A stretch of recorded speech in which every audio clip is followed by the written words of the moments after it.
오늘 함께 읽은 전도서 7장은 조금은 독특한 비교로 말씀을 시작합니다. 본문 1절부터 4절까지 무엇이 비교되어 등장하냐면요. 이름과 향수, 세 번역으로는 명예와 향유로 나타납니다.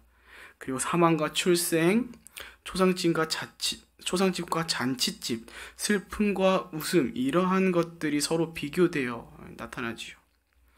그리고 이러한 단어들에 대하여 전도자는 또다시 일반적인 생각과는 조금은 다른 생각으로 무엇이 더 나은지를 말하고 있습니다. 본문 1절, 좋은 향수보다 좋은 이름이, 그리고 출생보다는 죽음이, 그리고 본문 2절, 잔치집보다는 초상집이, 본문 3절, 웃음보다는 슬픔이 더 낫다라고 말하고 있죠.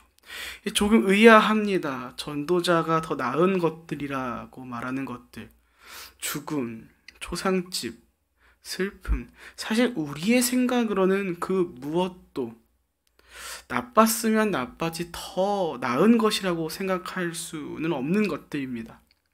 하지만 오늘 전도자는 본문 4절 가운데 이러한 것들이 더 낫다는 것을 인정하고 받아들이는, 인식하는 사람에 대하여 뭐라고 말하냐면 지혜로운 사람이다 라고 나타내고 있습니다. 쉽게 말하자면 지혜로운 사람이라면 출생보다는 사망을, 잔치집보다는 초상집을, 웃음보다는 슬픔을 더 낫게 여긴다는 것입니다. 그리고 이러한 말씀을 전하는 전도서 7장에 대하여 성경은 어떠한 타이틀을 달고 있냐면 바로 지혜라고 말하고 있습니다. 왜일까요? 도대체 왜일까요? 왜 전도자는 우리가 생각할 때에, 그리고 들을 때에 암울하게 만드는, 우리를 슬프게 만드는, 어둡게 만들 수 있는 그 단어들이, 그 상황들이, 그 마음이 왜 더 지혜로운 것이라고, 더 낫다고 오늘 이 말씀 가운데 말하고 있는 것일까요? 오늘 비교된 두 단어를 잘 비교해보면 이렇게도 나눌 수 있을 것 같습니다. 살아있을 때 누리는 것들, 그리고 죽음을 앞에 두고 누리게 되는 것들, 즉 생과 사, 삶과 죽음이라고도 말할 수 있겠습니다. 결국 전도자는 삶에 대하여 고찰할 때에 진정 지혜로운 자는 죽음을 생각할 줄 아는 자가 곧 지혜로운 자인 것을 오늘 말씀을 통해서 나타내주고 있는 것입니다. 또한 죽음을 생각할 줄 아는 것은 우리 가운데 생의 마감에 대한 의미로도 전달되지만 또 다른 의미를 우리 가운데 전해주기도 합니다. 바로 인간으로서의 한계와 연약함, 그리고 우리로 하여금 다른 가치관으로 삶과 세상을 바라보아야 함에 대하여 말이죠.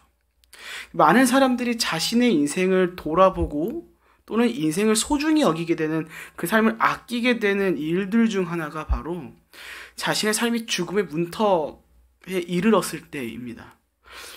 우리 모두가 다 농담처럼 말하는 죽다 살아났다 라는 말이 그들에게는 자신의 삶을 완전히 뒤바꾼, 다시는 경험하고 싶지 않지만 그 어떠한 경험보다 중요한 시간이었던 것이지요. 그렇게 죽음을 경험한 자들은 자신의 남은 삶을 살아가게 될 그 삶을 소중히 여기게 되고 그 남은 삶을 감사히 여기며 겸손하게 살아가게 됩니다. 그래서 전도자는 말하지요. 본문 2절, 모든 사람은 죽게 되어 있으니 살아있는 사람은 이것을 명심해야 한다고요. 모두가 다 죽는 존재라는 것을 잊지 말라는 것입니다. 생각할 줄 알아야 한다는 것입니다. 그렇게 죽음을 묵상할 때 사람은 비로소 스스로가 인간으로서의 한계를 인정하고 신약의 에베소서 5장 15절과 16절에서 말하듯 하나님의 사랑을 받는 자녀의 삶으로서 지혜 없는 자 같이 하지 않고 오직 지혜 있는 자, 지혜가 있는 자 같이 하여 세월을 아끼게 된다는 것입니다. 또한 전도자가 말하는 지혜는 일반적인 세상의 가치관으로서는 어쩌면 한편 굉장히 터무니없는 것들입니다. 살아있음을 즐기는 것도 모자란 그 인생 가운데 죽음을 묵상하고 생각한다니요. 죽음을 묵상할 바엔 차라리 오늘을 즐기고 그 오늘을 즐기기 위해서 명예보다는 자신의 삶을 풍족하게 누리게 할 향유를, 초상집보다는 파티가 있는 잔치집을, 슬픔보다는 웃음을, 인내와 겸손이 아니라 당장의 자신의 욕망과 즐거움을 채우는 일들을 선택하는 것이 일반적일 것이고 보편적인 것입니다.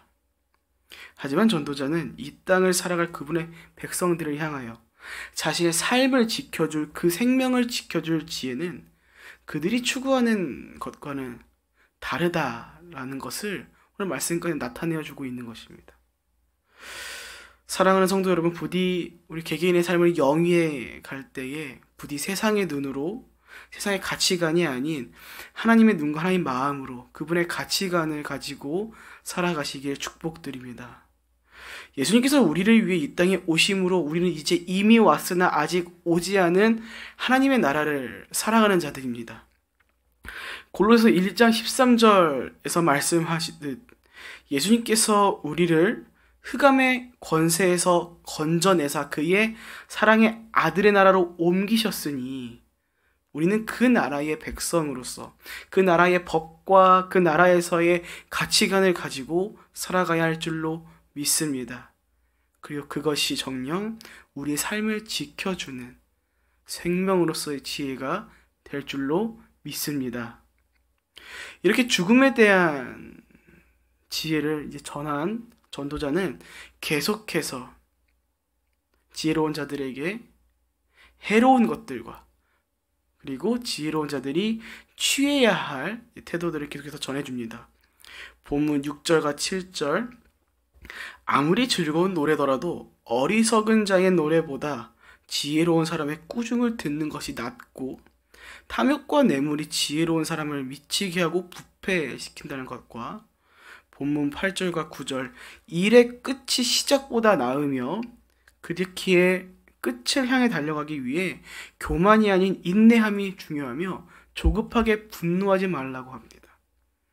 그래서 본문 11절과 12절, 이렇게 살아감이 지혜이며 이 지혜는 돈과 같이 사람을 지켜주는 방패막이가 되긴 하지만 돈보다 지혜가 더 중요하고 뛰어난 이유는 지혜는 그 지혜를 가진 사람을, 그 지혜를 가진 그 사람의 생명을 지켜주고 때로 주기 때문이라고 얘기합니다. 반대로 말해보자면요, 돈이라는 것은 사람에게 생명을 주지 못하거나 혹은 때로는 생명을 빼앗을 수 있는 것이다 라고도 추측해 볼 수 있을 것 같습니다. 결국 보통의 시선에선 암울할 수 있으며 때로는 불편할 수 있는 죽음과 그 죽음을 경험할 수밖에 없는 인간의 한계를 인정하는 것이 오히려 인간의 삶을 지키는 지혜라는 것이지요.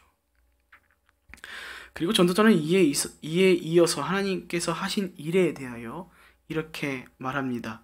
본문 13절, 하나님께서 구부리신 것을 누가 펼 수 있겠는가? NIV 영어 성경으로는 누가 그 삐뚤어지게 만든 것을 바로 잡을 수 있겠는가? 라고 나타나 있습니다.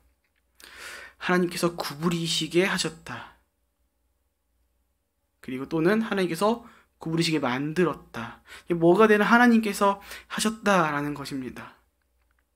전도서 1장 15절에도 이렇게 동일한 구부리다라는 단어가 사용되었는데 무엇이 되었든 사람은 하나님께서 구부리신 것을 결코 곧게 할 수 없다는 것입니다. 그렇게 할 수 있는 권한과 능력이 없다라는 것을 말하며 전도자는 또다시 전해주고 있는 것이죠. 인간의 한계를요. 이 인간이 이렇게 한계가 있는 존재다라는 것을 전해주고 그렇기에 하나님께서 세상 가운데 인생 가운데 정해놓으신 것들을 우리는 받아들여야 한다는 것을 나타내주고 있는 것입니다. 그리고 이것 또한 지혜다라는 것이죠.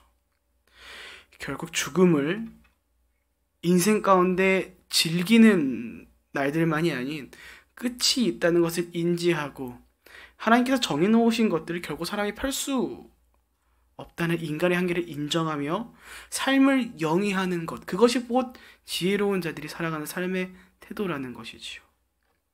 그리고 전도자는 이런 한계가 존재하는 인간의 삶 가운데 이 땅을 살아갈 우리가 하나님의 가치관으로 삶과 세상을 바라볼 때에 기억하고 이해해야 할 세계관을 오늘 14절 가운데 이렇게 말하고 있습니다. 본문 14절, 삶 가운데 기뻐할 때와 고난의 때 둘 다 하나님께서 만드신 것이며 이 모든 것은 우리로 하여금 우리의 미래를 헤아려 알지 못하게 하려고 그렇게 만드셨다는 것입니다. 단순히 문자적으로만 본다면 조금은 서운한 마음이 들지 않나 생각해 봅니다. 왜 굳이 고난의 때를 만드셨는가? 왜 굳이 우리의 미래를 모르게 하시기 위해 이런 고난의 때를 만드셨는가? 이런 생각을 좀 해볼 수 있죠. 당장에 고난에 처한 주 백성들이 이런 말씀을 보면 참 공감하지 않을까 생각합니다. 하나님 물어보고 싶습니다. 하나님 왜 그러셨습니까?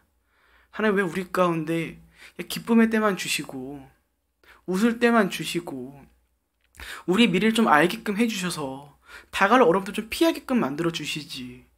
왜 굳이 고난의 때를 만드시고 그렇게 만드신 이유가 우리로 하여금 미래를 헤아리지 못하게끔 하시기 위해서라는 것을 왜 말씀하시고 정해 놓으셨습니까? 왜 그런 것을 우리가 펼 수 없게끔 만드셨습니까? 라고 말이죠. 우리가 이렇게만 생각해 본다면 우리 하나님께 서운할 것입니다. 하지만 조금 생각을 바꿔서 우리가 이 말씀을 우리의 시선이 아닌 그분의 시선으로, 하나님의 시선과 마음으로 우리가 이 말씀을 이해해 본다면, 바라본다면 이렇게도 말할 수 있을 것입니다. 기쁠 때나 고난의 때, 슬플 때나 하나님께서 나와 함께 하신다라는 것이죠. 기쁠 때와 고난의 때 둘 다 하나님께서 만드신 것이라면 그 모든 순간이 하나님의 손 안에 있다는 것이지요. 그렇게 그 모든 순간 가운데 거하는 우리는 기쁠 때나 고난의 그 슬플 때나 우린 결국 하나님과 함께 하고 있다는 것입니다. 그래서 히브리서 12장 18절에서 이렇게 말씀하고 있죠. 징계는 다 받는 것이거늘 너에게 없으면 사생자요 친아들이 아니니라. 우리 가운데 있는 고난의 때 역시 우리를 향한 그분의 때와 마음이라는 것입니다. 결국 전도자가 7장의 말씀을 통하여서 말하는 그 지혜 삶을 기쁠 때나 고난의 때나 그 삶의 시간들이 결국 전부 하나님의 시간 가운데 있음을 기억하며 이것은 사람으로 하여금 그의 미래에 대하여 헤아려 알지 못하게 하심, 곧 우리의 미래는 우리의 주관이 아니다라는 것을 인지하고 사람이라는 존재가 죽음을 향해 가는 존재임을 기억하며 그 모든 순간 가운데 그분의 가치관으로 하나님 나라의 세계관을 가지고 그분과 동행하며 기억하며 살아가는 것, 그것이 이 땅을 지혜롭게 살아가는 자들의 삶의 태도인 것을 전해주고 있는 것입니다.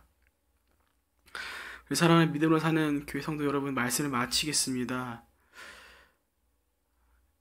하나님의 마음으로, 그분의 가치관으로, 하나님 나라의 세계관으로 부디 오늘 하루를, 앞으로의 삶을 살아갈 수 있으시길 축복드립니다.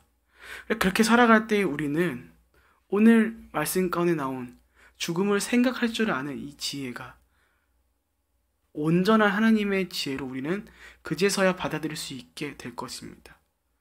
하나님의 마음이 아닌, 그분의 가치관이 아닌 세상의 가치관과 마음을 바라보고 우리가 오늘 이 말씀을 읽으면 정말 터무니없는 것으로밖에 보이지 않을 것입니다.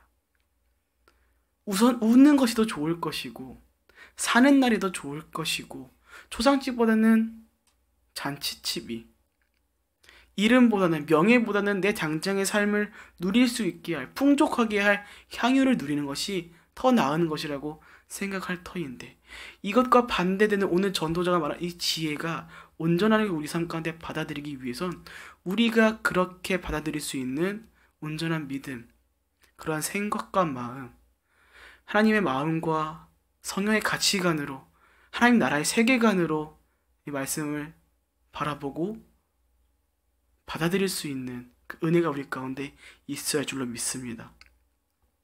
부디 오늘 하루를 살아가실 때에는 우리 개개인의 삶이 죽음을 향해 달려가고 있는 존재임을, 그렇게 연약하고 한계가 있는 존재라는 것을 부디 인정하고 기억하시며, 그렇게 우리의 삶의, 우리의 미래의 주관을 하나님께 드리며 그 한계 가운데 함께 살아갈 수 있도록 하나님의 손길을 구하며 세상 가운데 진정한 지혜를 누리며 살아가시는, 하나님의 자녀로서의 하루를 살아가시는 우리 모두가 될 수 있길 주님의 이름으로 축복드립니다.